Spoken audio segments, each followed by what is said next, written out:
Hi guys, welcome to my pregnancy line progression test video. I wanted to share with you guys my line progression test throughout 8 DPO to 15 DPO. I remember in my 2-week wait, I was watching a ton of these videos trying to see when was the earliest someone got a faint line, or how it progressed, or when they got their dye stiller, and all these things. And then of course the 2-week wait is the longest time in your life, and eventually you run out of videos. So I wanted to contribute to the women who are in their TTC journey, and hopefully give you guys something to relate to. And I'm sorry, I'm kind of all over the place because I don't really video myself, but I just remember telling myself that I wanted to create these videos for other women to watch because I remember watching so many. So yeah, I want to share with you guys the 2 different type of tests that I took to view my line progression. I did the easy at home test as well as the first response piece test sticks. So let me show you the easy at home, and then I'll show you the first response.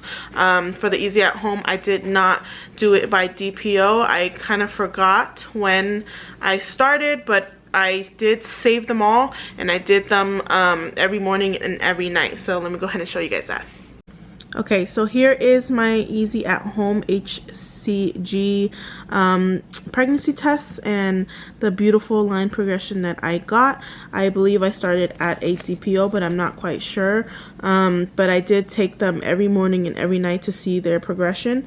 And with these cheapies, they definitely started showing up way later than the first response. I love the first response, and they're easier to kind of read. So I don't think I got my first really faint line until 10 DPO. As the first response, I got it at 9 DPO. So and it was a lot clearer than this. So you can see the line progression, that it continued to get darker, and I got my dye stiller here. I believe it was 16 DPO, which on my first response I believe it was 15 DPO. So this one came a lot later than my first response, and as you can see, I just took a bunch of these just because they were so cheap and it had so many of them.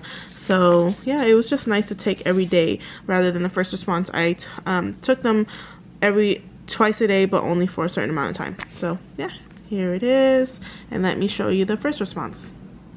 Okay, I'm so sorry if these Pete's tests are super getting yellow, but that's why I wanted to record it early, because they are starting to get super gross. But on 8 DPO, I got nothing. I think there's an evaporation line now, but when I took it, it was a clear negative. On 9 DPO in the morning, that is when I got my super faint line. I don't think you guys can see it, maybe right there. That's when I got my super faint positive, and I was like, am I going crazy? Let me test again at nighttime and see if I was going crazy. But that night it got like actually a lot darker, where I seen the line, and I remember telling my husband and in tears and saying like, this is a line, I'm pregnant, you know, like it was just unreal. So this was the day before Mother's Day, and on 10 DPO Mother's Day morning at 4:30 in the morning, I remember waking up and I took this test. It was darker, and I took a digital and it said pregnant, and I knew I was pregnant. So from there I knew that I was pregnant, but I wanted to still take the test just to make sure that my HCG levels were getting darker and growing. So here's 10 DPO in the morning as well as 10 DPO at night, and I believe I stopped taking it because I think I ran out, so I had to go to the store and buy another one. But then at 12 DPO it got a lot darker. Then 10 as well as 13, it got super dark. It actually started looking the same color as the control line. And then as well as 14, but I was still testing just to see if I would get my dye stiller, which is basically your test line being darker than your right side. So for the funsies, I went to get a clear blue just to see if there was a difference with that test, and this one here, it was super darker than the control line, so I was very happy to see that.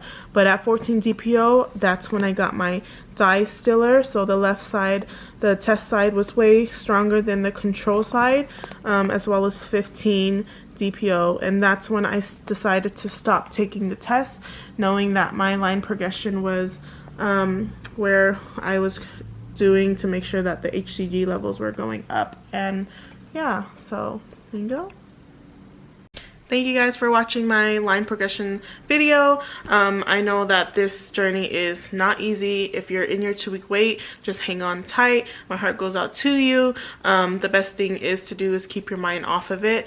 I remember the first month of us trying, we did not conceive. I was like thinking of this every single day until my test day, and it was probably stressing me out.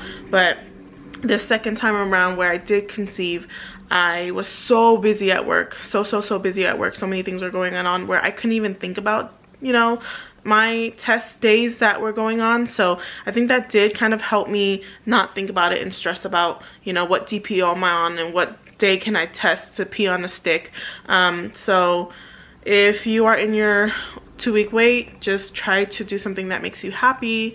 But I know it's pretty hard to do that, but I hope this video helps, kind of just keeps your mind calm, or it keeps your mind busy until the time for you to test. And I hope the line progression helps you in any kind of way. If you just found that you're pregnant and you're trying to see if your HCG is growing, then congratulations.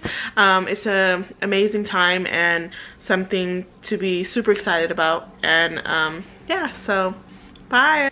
Thank you guys for watching. See you guys soon.